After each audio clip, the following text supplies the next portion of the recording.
Welcome to Pub and Porch, Applied Stoicism in Modern Life, hosted by Adam Piercy and Mick Mulroy.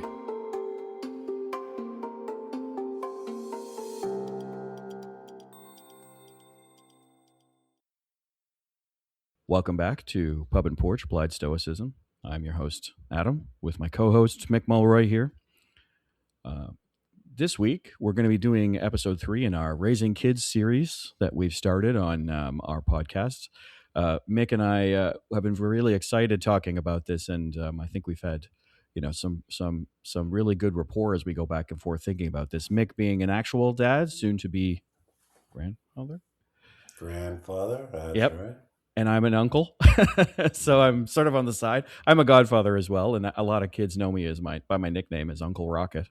So, trying to bring in two different views there. So, Mick, we were going through the list, and I think why don't you kick us off with the next couple of Musonius Rufus rules or ideas about raising kids that we were going to talk about. Yes. So this is the third episode in this series, right? So That's right. We did want to talk a bit about grandparenting, not just because I'm about to be one, but I am. But also because you're And just about to be one. I actually have a t-shirt that says that. And also fostering and adoption, which I think are incredibly important parts to this discussion.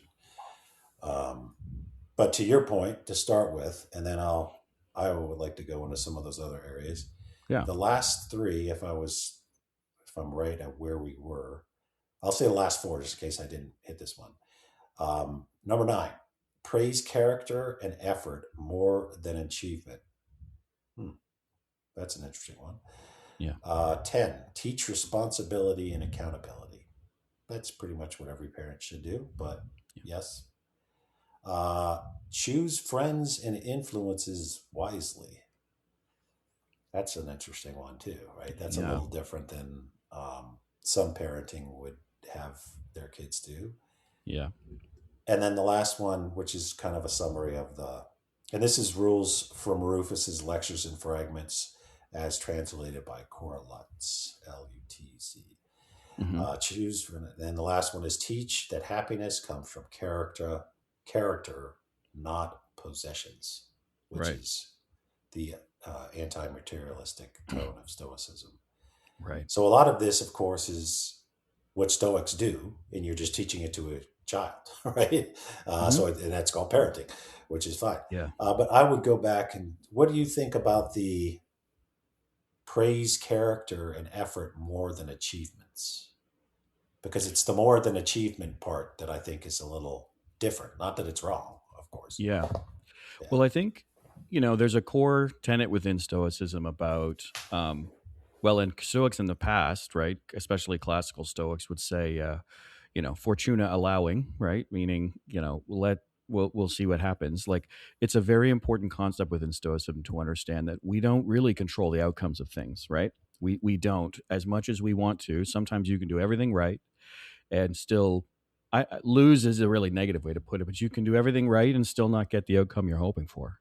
And I think that that's really important because the thing that you do control is the effort. The thing that you do control is the action, and your choices to do the efforts and actions are the things that we should be focusing on. Bill, I'll quote Bill Belichick from the New England Patriots when he said, and Ryan talks about this too, but he says, Belichick says something like, do your job.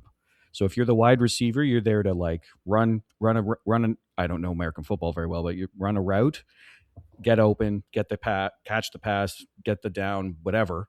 And you can't worry about the left tackle or the running back. You just have to do your thing because ultimately you only control what your action is, and you could get 10 touchdowns and still lose the game, right? I mean, we've seen the stuff like that happen.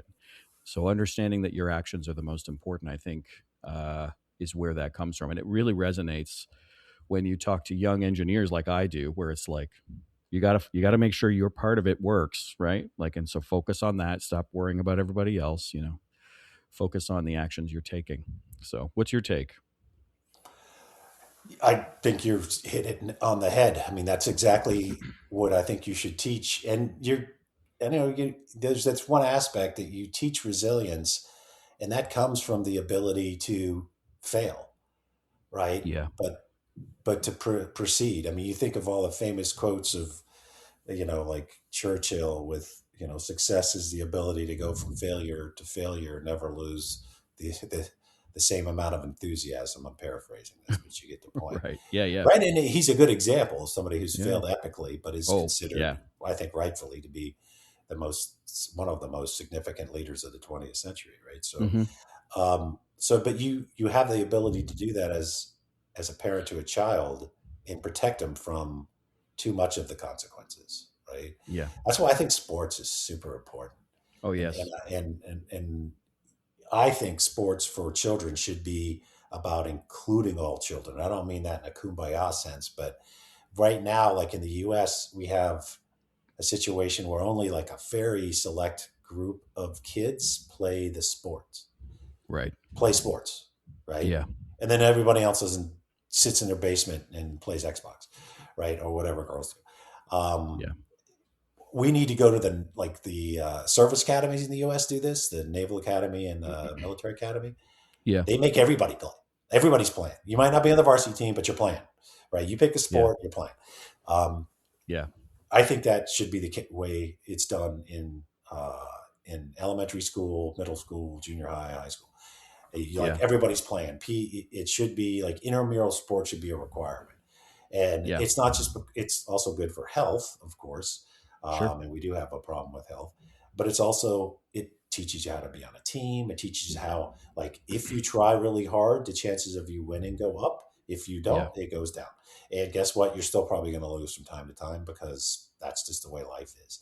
So it's a way to learn that Yeah. before it's like a really dramatic impact on you. Because let's face Totally. it, at the end of the day, losing a intramural volleyball game is not the end of the world, right? So you need to do that. Um, to add in the grandparent thing, and this is, I think, an important part, because the traditional sense, at least the way I think the traditional sense is, when you hit grandparenthood, you're just the good guys, right? So you load them Yeah. up on sugar, you let them do whatever they Yeah. want, and then you turn them back into your parents, and they do all the disciplining.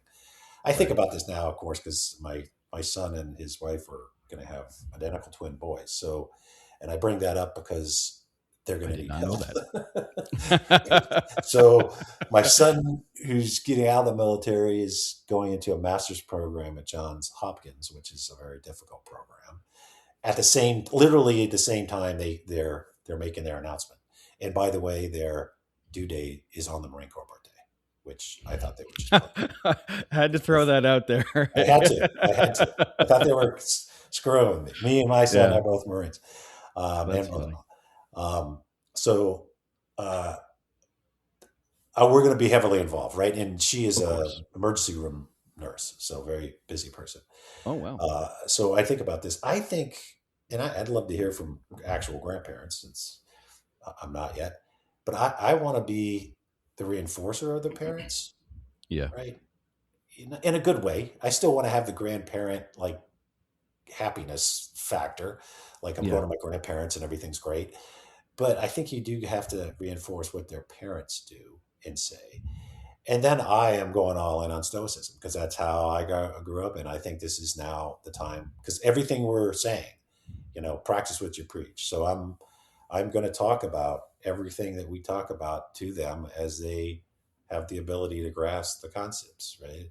Yeah. I think that's the young people is where Stoics should focus. I think there's a lot of older people that are coming.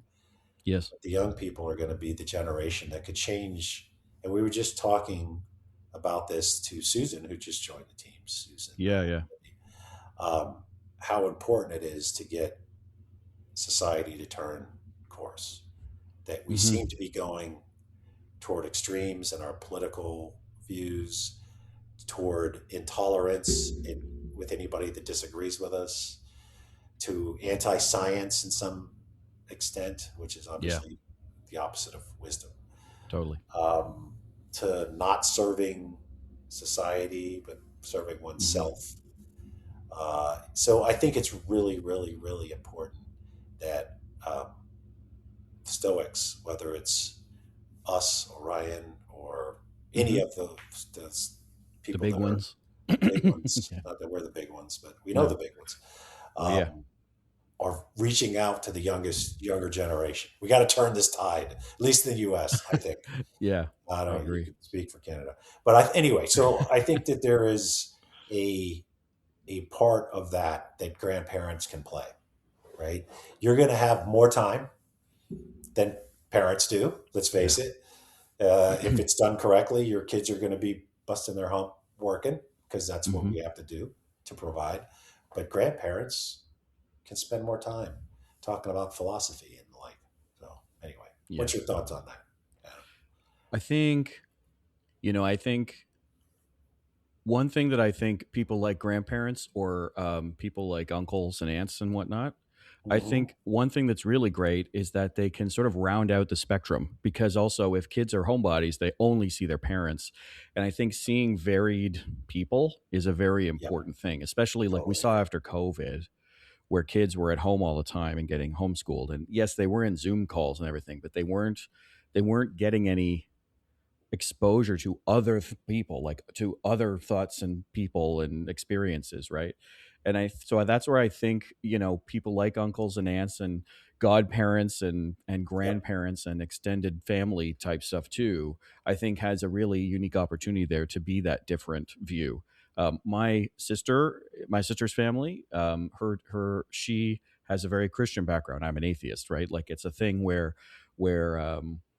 I'm not in there to say this is wrong or she's there to say this is wrong to me. It's the thing of like, we have different views and it's okay to have different views than other people. And I think that's the kind of thing that I see when it comes to you stepping into the extended family world is you sort of round out the worldview, which I think is very good. So we know for a fact that the groups in the COVID that had like communal classes where it was like all the neighbors' kids Mm-hmm. got together and did stuff Mm-hmm. together as a bubble, like during that social distancing bubble thing. We know that those kids probably had a better time than the ones in the basement with the iPad, and that's just Totally. something to And remember. that's a super important point. And I do have uh, six godchildren. Um, That's right. yeah, Yes. Well, four. Yeah, yeah. yeah, four, and then we do our best to be a part of all of their lives. Obviously, well, not obviously, we have four goddaughters. Um, they're the Gold Star daughters of two friends of mine Mhm. that died in service, and then my godsons are the last two sons of the child soldiers that we did a documentary on, right? Yeah, yeah, that's right. So pretty unique there. But my point is, to your point, and I would say this to parents: your kids aren't going to have too many adults that are on their side and pulling for them. Like you want that. You want that. You want your friends to Yeah, take an interest in your kids. You want your to have godparents. You want to have yeah. aunts and uncles. You want them to be able to talk to your kids, even if you don't agree with everything they're saying. Hmm. One, because that's what life is. You're going to run into people who don't think and say exactly what you do. And if life was like that, it'd be boring as hell. But you want adults to be part of your kid's life. You do. Yeah, One, because they'll stop listening to you. Let's yeah. face it. We all know this. Like your parents eventually become like Charlie Brown's teacher. Wah, wah, wah, Yeah, wah, yeah, wah, right? It's yeah, true. Even if you think, no, I'm going to be different. I'm going to be the parent that my kids just hang on every word. No, you're not. Let's just pop that bubble. yeah, So you want like if you're going to have kids grow up, they have hard times, things happen in their life. You want them to have other people to talk to. So you shouldn't be offended. yeah, You should be happy. So I would promote that, I think, and I'm not a child psychologist or nothing. So you just take it as a person's opinion rather than a professional opinion. But I right. think that is incredibly important for kids to have that input. Yeah, Uh, and agreed. sometimes they will talk to their uncle way more than they'll talk to their dad because their dad they feel judgmental. He gets too emotional when it comes to what the kid thinks and it's doing, and whereas the uncle Yeah, can just say, "Huh, yeah, okay." It's a little. not detached in the sense they don't care, because they do, or they wouldn't be there, but they're a little more separated. So, and that of course would work for aunts as well. So I would highly promote the idea of that when it comes to raising kids. And a lot of the things that I remember most distinctly from the kid point of view were the stories that had a story behind it. So when Yeah. teaching lessons, like one of the distinct things, even though it's not necessarily Stoic, although it plays well, is from Plato's Republic, and it's the Ring of Gyges. If you're not familiar with that, Gyges is he's like a shepherd who's out, and he comes across a tomb of this ancient warrior who's like huge, and he has a ring, and he takes the ring off and puts it on, and then he becomes invisible, right? Yeah. And then he can do things and nobody can see it. That's the whole point. I used to equate it a lot to what we did in the agency, covert stuff, but it doesn't have to be that. It just, in general, it is. It is like the core essence of integrity is what you do when nobody is looking, right? Yeah. Because integrity, when everybody's looking, is also just self preservation. Like I don't want to go to jail, right? But when Yeah. nobody's looking, so that was a very distinct. A reason why I bring it up is a very distinct memory because my dad told the story. He was Yeah. graphic in the sense that you could see, he's this huge warrior and all. And then of course the Gyges blows it, goes to the castle, seduces the queen, kills the king, and the worst thing possible, right? So don't do that. That's the lesson learned. But the point is like that is like the core of integrity. But it was his story. So I think when you're talking to kids early on, if there's a hook, and the hook would be the actual like description of the story itself, it really had an impact on me. And then it Yeah. made me remember the lesson because of Hmm. the visual. And I think that's Okay. actually where they get like the Lord of the Rings. Uh, that's my dad said because Okay. the Okay. Lord of the Rings, when the ring itself and you turn it. If I remember the books, I didn't watch all the movies, but Hmm. um, you turn invisible, right? Yep. Yeah. I think that's where Tolkien got it. Probably Yeah. he was an He educator. pulled from a lot of myth and it pulled from a lot of history for sure. Yeah, but the So point what's is our the next? story. Yeah. Oh yeah, totally. So what's our next one on the list there? Oh, let me go back to that.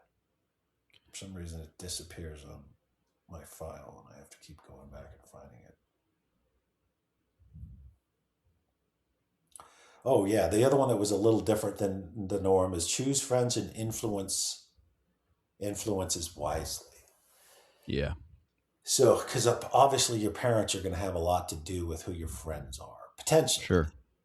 Yeah. I've never even thought about that, to be frank. Like, I didn't go like, oh, I don't like that kid, don't be friends with him, or Right. like, I don't know exactly what they mean like that, because Yeah. I mean, choosing so one of friends the should be. I don't know. Go ahead. Go ahead. well, one of the I mean, the first thing that comes to mind for me really, right, is like we've talked before about selecting leaders, right? And I think the same thing kind of goes with friends, right? You're looking for someone who emulates um things that you value, I think, more than anything a lot of the time, but also you're looking for people whose actions resonate with you on the right level, I think, as well. So, no, I don't think it's exclusionary. Like, don't try to be friends with everybody. A core Stoic mindset is justice, right? You treat everyone with magnanimity and goodwill, but at the same time, I think it's okay to set some boundaries up there. It's when you think about popular kids in high school. I mean, especially in the 80s and 90s, right? Like, popular kids in that era, and I'm sure it's the same now, like they were cliquey and there was all about, who was good looking and whatever. But, when I look back, because I was sort of a weird hybrid jock nerd, like I was one of those weird people who like I was really good at some sports that I played, but I also was like really good at science and engineering type stuff. And history actually was a big thing I did in high school. But ultimately, you need to be careful to choose the people that are going to help you grow, I think. And it's important, I think, as a parental person, because obviously I'm not a parent, but to talk about like, is this person doing things that resonate with you on the positive side or not. And it's hard for a kid to do that because they want to be popular. You're growing up, you want to be popular, you Mhm. want to have lots of friends. That's not, I don't think that's wrong. It's just, are you having friends for the right reasons, right? It's great that the captain of the football team gets a girlfriend and has all the friends, but at the same time, like, if he's completely horrible to people, right? Then do you want that to be how you act, how you treat yourself? So that's where I think it comes from more. And Marcus sort of talks about this a little bit.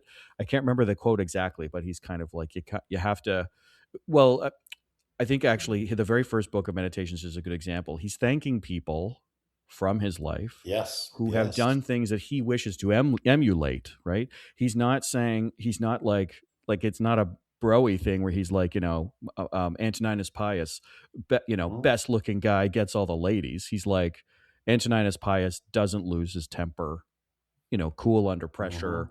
da da da. And he's got all those people that he thanks for stuff like that, right? Like, what's interesting is that a lot of people point out, and I'm repeating something that many other people have said, is he does not thank Hadrian, his adoptive grandfather, because Mhm. Hadrian, I don't know that he would really feel like Hadrian was someone to emulate. Hadrian stabbed a guy in the eye for asking too many Mhm. questions, and Mhm. and so that's pretty extreme.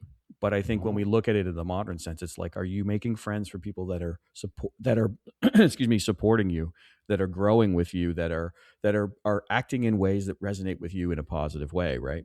So that's how I kind of see that one. It's a tough one in many ways because you're trying, as a kid, you don't know a lot of this stuff, but it's more like, do you think what they're doing is right? I've always said this to many people, like, every being in the universe knows right from wrong. It's just a matter of degree, right? They, Mhm. in the sense of, like, if you feel that an action is right or wrong, is what I'm saying. And I think having kids talk about, like, what do I think is right here? Is this person emulating that? If not, it's not about saying, go away, I never want to see you again. It's also saying, like, I don't know that I really want that person to be a key thing in my life. But what's your take Right. on that one? Yeah. So when it comes to, and we do want to cover, I think we should probably just introduce it and maybe do a full episode on fostering and adopting, because there's no way Yeah. we're going to do it justice in the No. amount of time we have No. allocated. No. Um, so let me just touch on that part, then introduce the concept of what we could talk about in a future episode. Hmm. When it comes to who you associate yourself with, and there's like famous quotes from George Washington on this topic. Um, but certainly when you're helping your kids, the where I see it the most, and I'm seeing it right now with a friend of mine's kid, and I saw it with me. Yeah. It's Chen tends to be the kid that you can't associate with because you keep getting in trouble with that kid. And it Yeah. might not be that kid's fault. It's like it's Oh. usually a combination of your kid, that kid, and I had a friend Yeah. like that. Yeah. I actually Yeah. had a friend like that, and his name I'll use because it sounds made up. It was Billy Risk, Risk. Right? We get in trouble all the time. And then he got, Sounds I like a mean, cartoon character. true story. He got hit by a bus. No kidding. Lived, was in a coma for a while, and came out like super nice, and like not a troublemaker. Then I was the troublemaker. So I'm sure his parents were like, "Stay away from that Mick kid, Mickey," as he used to go. But I mean, it's important. I don't think, but what I would be concerned about if you're talking to parents about picking your kids' friends is what are you picking them? One, I think people should be able to pick their own friends, even kids, Yep. as long as it's not damaging to them, like me and Billy. Um, but two, what is it characteristics that parents are going to pick? Are they going to pick because they like their parents, which is Yeah. usually the case? Are they going to pick because this person's wealthy and it somehow helps the status symbol? I don't know. You have to be, it depends on what your criteria is. If it's based on Stoic principles, then I think you'd be fine. But I think there's still an element of, let your kids hang out with who they want to hang out with, Yeah. again, as long as it's not something that's detrimental to both kids, because you Yeah. also have a responsibility to the other kid too. Like your kid might be the problem, like I'm sure I was at certain times. Yeah. um, so to introduce the concept, and then again we'll do it justice with the whole uh, Yeah. episode, I think. Yeah. Fostering and adoption. You already mentioned, I mean, it does have some history. Not that everything has to have history attached to Stoicism. Marcus Aurelius was an adopted Yeah. son. And So was his adopted father was also adopted. So it was like a yeah, whole right. adoptive And chain. that's how the five great emperors. That's one of the biggest criteria that most believe led to the five great emperors. Were Yeah. picked for meritocracy, Hmm. not bloodline, right? Yeah. And then we can see what happened when you know We stopped that. we saw that. Yeah, Yeah. it's a whole movie Went about that, downhill pretty fast. Yeah. right? Yeah, Two. let's go Gladiator. Um, and obviously that wasn't historically exact, but either way, you get the point. Yep. And then fostering, right? So Epictetus, as an older person, fostered a young girl, right, who had been abandoned, and he and his kind of common law wife took care of her. So there is like historical precedence, but it's super Yeah. duper important. I looked up stats. I had them. I want to get them wrong, but in the United States right now, there are 329,000 children in foster care. In Canada, since I looked up Canada, Oh, and you thank guys you. don't call it foster care, you call it out of home care. There are Yeah. 61,000 children. Yeah. We're a much smaller country, but yeah, per capita, I Yeah. think it's trending in the same direction. Yeah. There's a lot of kids that need help, Yeah. right? So think about Absolutely. that because um, you have a chance to be super influential on a kid, and they could be, you know, they are the next generation. That could be, they are the next generation. Yeah. So here's an opportunity, and Totally. if you have the ability to adopt, but certainly fostering can be. And there's a great movie. It's called Instant Family. If you're looking for a movie, it's got Mark Wahlberg. Let me make sure I have. I saw it a long time ago. Hmm. It is super good, Oh, okay. and Well, it was made to promote the idea of fostering kids. okay. Well, that's Instant cool. Family. Yep, that's it. Instant family. And it's about a real story of a foster to adoption story. So it's and you'll see the real people at the end. So I would just, because I know we have to go. Yep. Uh, But I think I'm already late. those are good references. I'll put those in Yeah, the show notes for sure. yeah. But yeah, I think what we're gonna do here is extend this into an episode 4 and go from there. Just because of our timing, and Mick has to get to his other podcast. But I think we're saying we'd love to hear from you. info@pubandporch.com. And thanks for listening to us today. We'll see you on episode 4 as we go forward. Thank you for listening to the Pup and Porch podcast. If you'd like to find out more about the podcast or its host, head over to pupandporch.com, and you can listen to all our episodes on Spotify, Apple, or whichever platform you prefer. And if you'd like to help out with the podcast, you can find us on Patreon. Drop us an email if you have a comment on any past episode, you have a suggestion for future episodes, or you have an essay on an important topic for Stoicism. Send it to us, and then we can be reached at info@pupandporch.com. Today's music was provided by bensound.com. Until next time, Pup and Porch out.